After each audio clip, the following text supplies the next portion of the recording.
For the most part, up to this point, we've mostly been discussing direct current. That's the simplest form of electricity. We have mentioned alternating current a number of times, but in this video, we're going to get a bit more in depth, including talking about converting between both types of current. So, what exactly is alternating current? Well, in the general sense, it's any electric current that changes directions periodically, usually in sinusoidal waves. The number of cycles per second is known as the frequency. It can be more easily transformed from one voltage to another compared to direct current. This makes it ideal for long distance transmission, making it the backbone of modern power grids. Many electronic devices still need direct current, so conversion to direct current, known as rectification, is necessary for many facets of everyday life. Now, AC by broad definition can be either positive only voltage or positive and negative voltage. Mains AC is going to be positive and negative as the current is both pushing and pulling. Now, there really isn't too much to tell about the history of alternating current. It really sort of began 1920s, 1930s when electrical induction was discovered by micro Faraday. At that point, there was this idea that you could now generate electricity with magnets. A few decades later, James Clerk Maxwell predicted the behavior of how alternating current would act. And then about 20 years later, Thomas Edison developed and promoted the first direct current power grids. A few years later, Nikola Tesla developed the first alternating current systems and motors, and they were later acquired by Westinghouse. And then this resulted in the War of the Currents between Westinghouse and Edison, which is a whole subject. I'm not going to cover that in this video, but it was pretty wild. Um, in 1893, AC debuted at the World's Fair and it changed the world forever. 2 years later, the first AC power plant was at Niagara Falls. And then by the early 1900s, AC was just the power grid standard in general. Now, a quick mention about frequency and mains voltage. Frequencies are either at 50 hertz, which is the vast majority of the world, or 60 hertz, which is North America, United States, Canada, Mexico, surprisingly Brazil, and parts of Japan. Now, voltage ranges from as high as 230 volts AC, that's most of the world, to as low as 100 volts AC, parts of Japan, and North America is split between 120 volts AC and 240 volts AC. In fact, in a typical North American home will actually have outlets for both.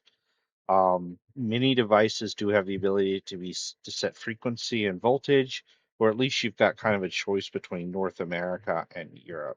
Otherwise, they have to sell different devices to both markets. Now, before we go any further, I should talk about the difference between peak and root mean square. You don't really talk about this too much with DC voltages, but it's very important for AC voltages. Now, peak or peak to peak is the highest value. It reaches at the top of each wave. That's not often actually how it's measured. We'll often be talking about it in root mean square. It's basically the equivalent DC voltage that would produce the same power in a resistor as the AC signal does. So when we say 120 volts, we're actually talking about root mean square, where it actually peaks at 170. And here is the formula. Peak volts divided by square root of 2, and it's approximately equal to 0.707 times peak voltage. So, 70.7% of peak volts.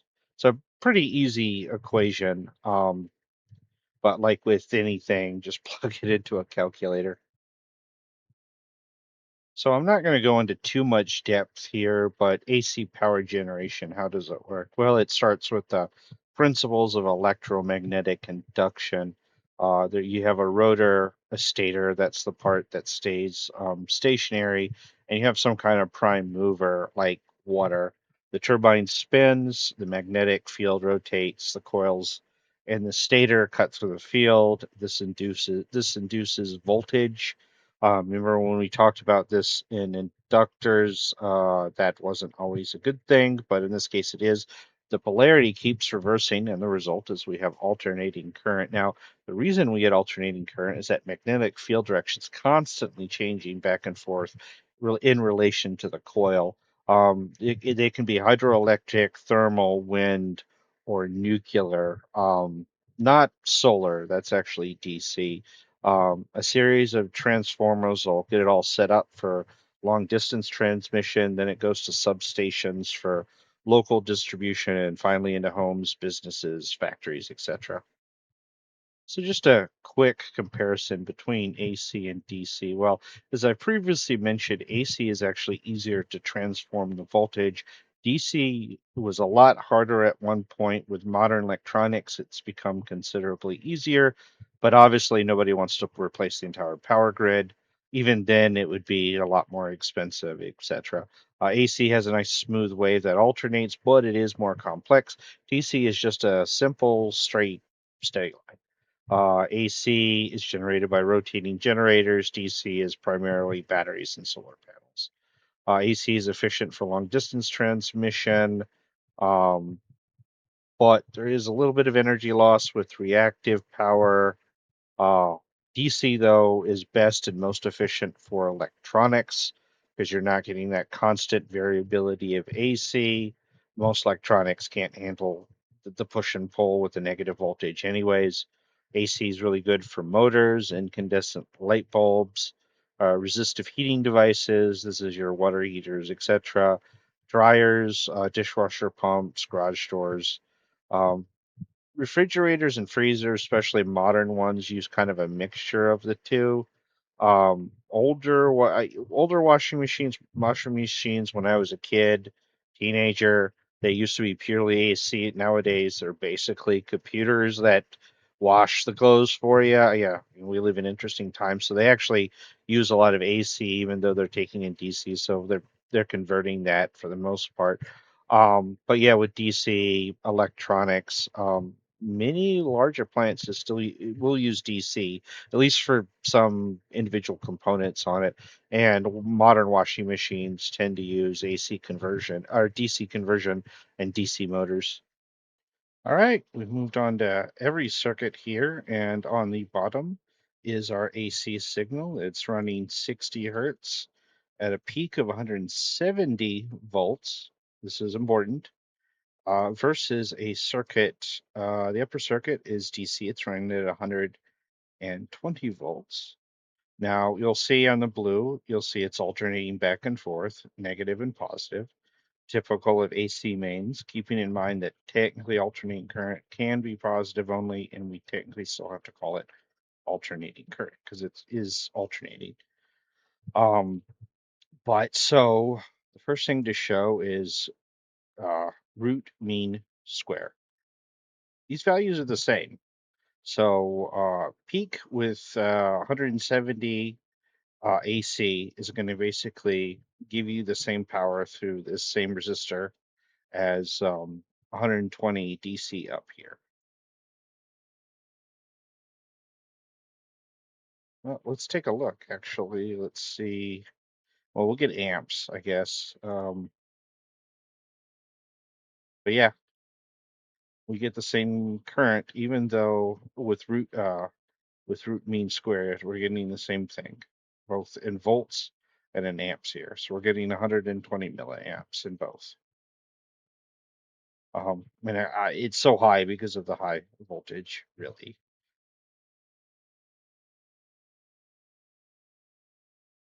Now, I'm only going to briefly mention this. This would require its own video just for an introduction.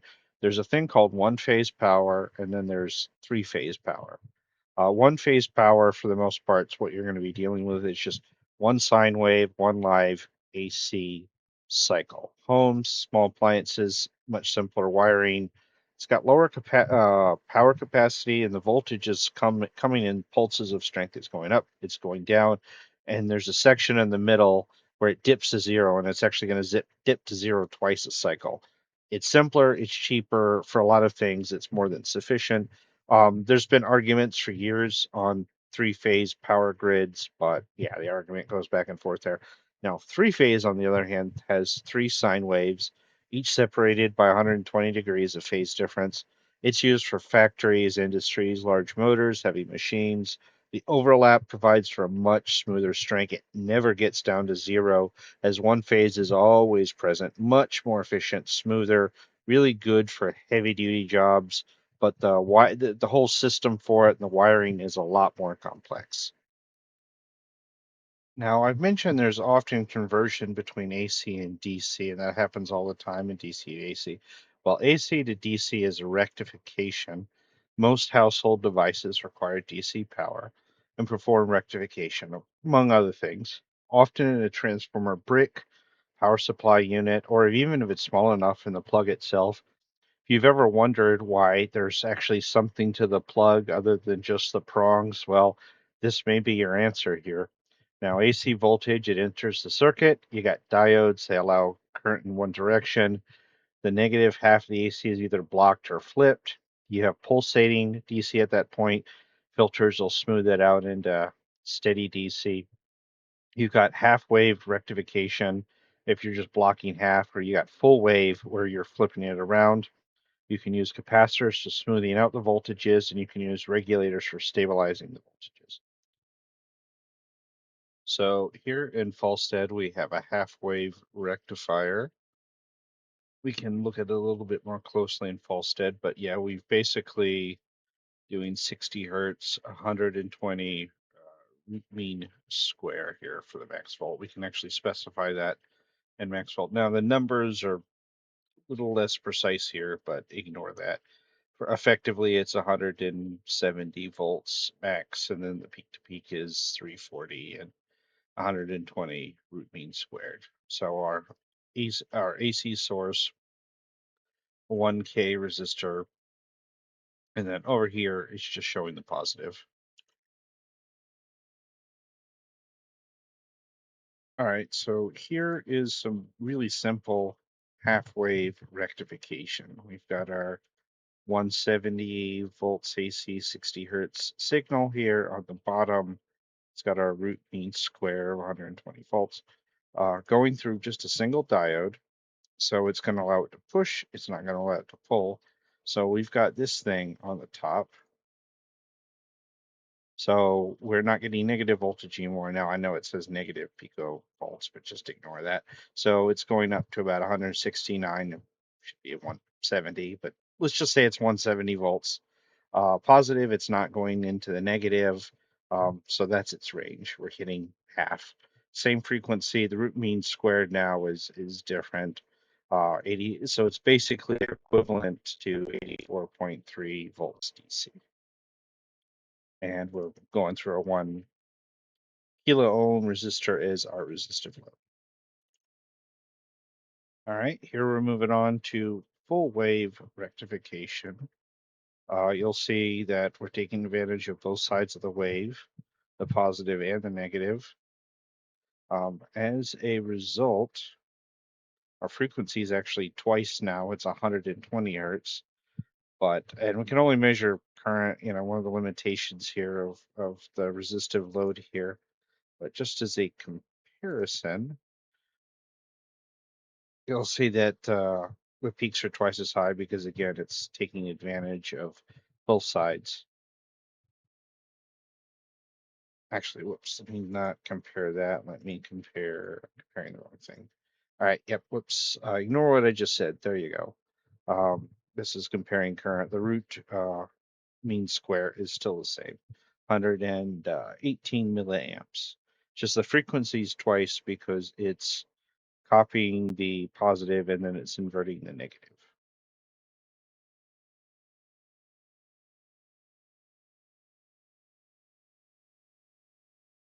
Now, we could improve upon that full wave rectifier pretty easily. Let's start with just throwing a 1 microfarad cap, something you just find easily in any hobby kit. You see, we got these bouncy waves. We have a lot of space in the middle. This isn't necessarily the greatest for DC power here. So let's put our capacitor in the circuit and see what happens.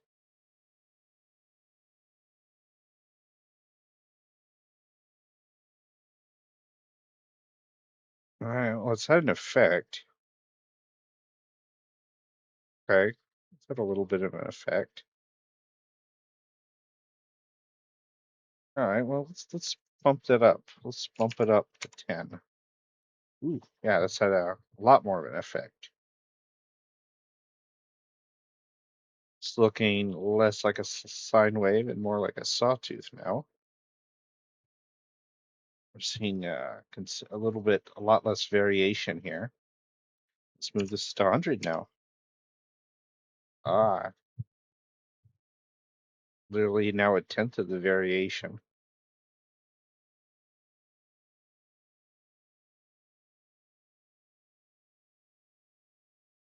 So the range is now down to just 10 milliamps.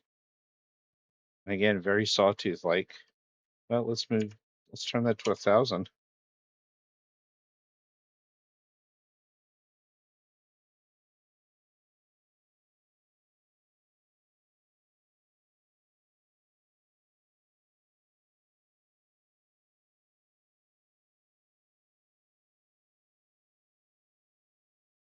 All right, so we've taken power source at 60 hertz, 170 peak to peak volts AC. We've rectified it into DC, and we've now thrown in a nice big juicy capacitor. I can't believe I used the word juicy to describe a capacitor, but yeah, it's now only got a range of about 1 milliamp, uh, which for a lot of applications could be just fine enough on DC. Um, we could the only thing is, I mean, we're still dealing with 135 milliamps, enough to light 10 LEDs easily, and then the voltage is way out there as well. Actually, let's see. Can I measure voltage here? So what kind of numbers I get? May not be the number I'm looking for here. Yeah, no, it's not. Okay.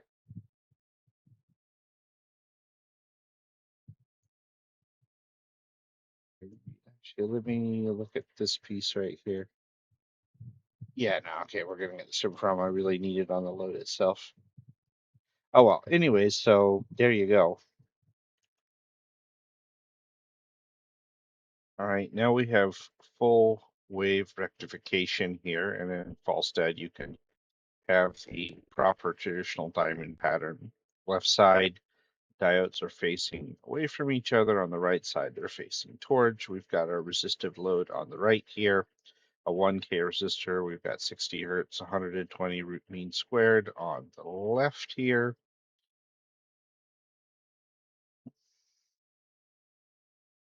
Just round these numbers a little bit, and we've got the right numbers. But in this case, since this is full wave, we're doing the positive and then we're flipping the negative. We've still got the gaps between, but we can filter that out. Now we've added a 10 microfarads capacitor here to the load, and you'll notice it started to smooth it out a little bit here.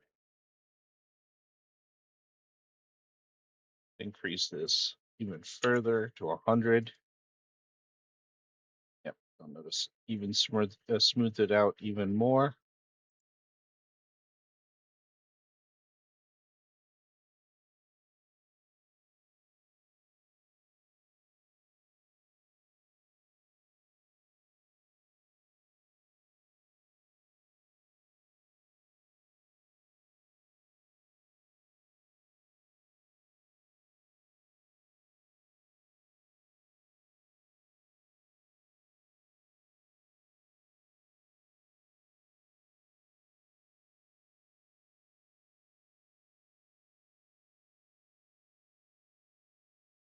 It's wiggling ever so slightly, but not by much.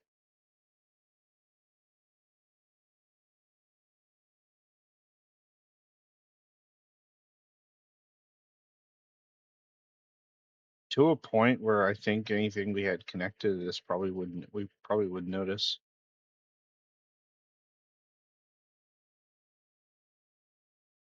All right, let's go into QSpice here. We're going to start with simple half wave rectification. Now, since it's QSpice, we don't have an excuse not to use a spice model for a 1N 4007 here.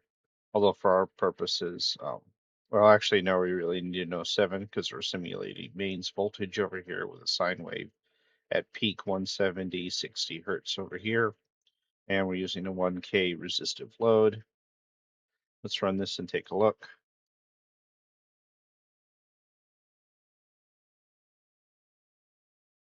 All right, so on the bottom, we have our AC in.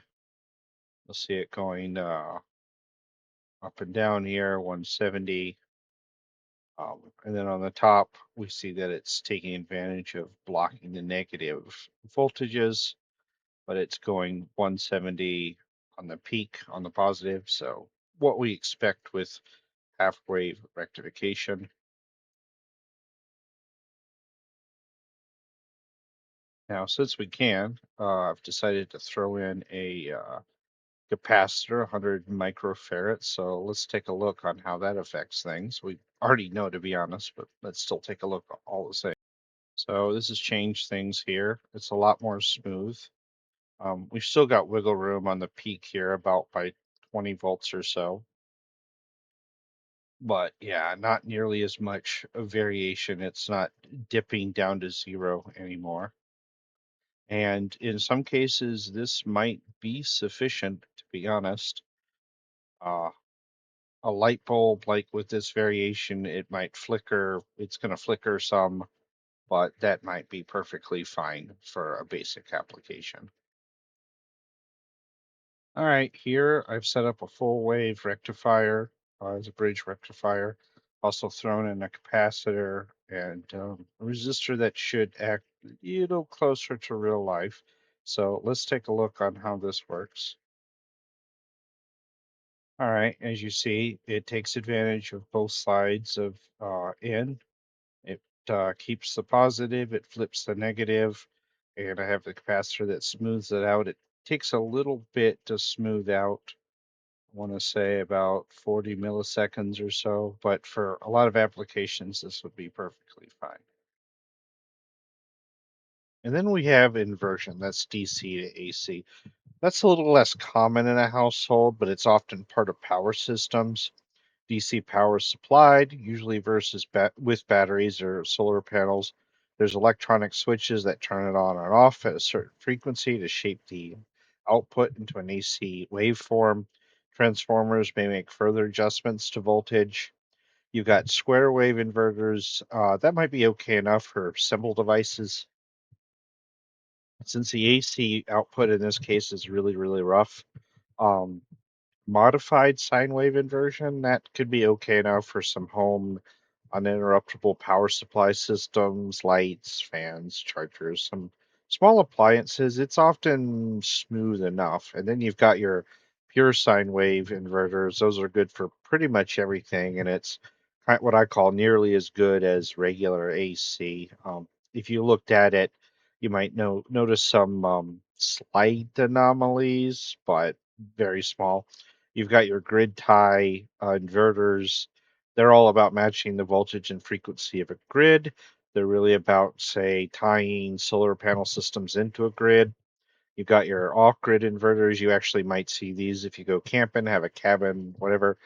They're meant to supply AC from stored DC power, remote homes, backup systems, battery charging systems, etc. Then you've got a category of hybrid inverters. They're meant to be a couple of things: grid, battery, solar, and they're meant to just smartly switch between everything. You'll see them with smart energy homes. All right, here's a little thing from every circuit showing some inversion. It starts with a DC source. Actually, it uses a relaxation oscillator, but the principle is pretty sound here. An op amp, and you've got your relaxation oscillator here on the left. But yeah, it's converting a DC 50 volt source to a sine wave that's going from 300 volts to negative 300 volts at a 50 hertz frequency. And obviously this is mine. You should see who made it there on the left side.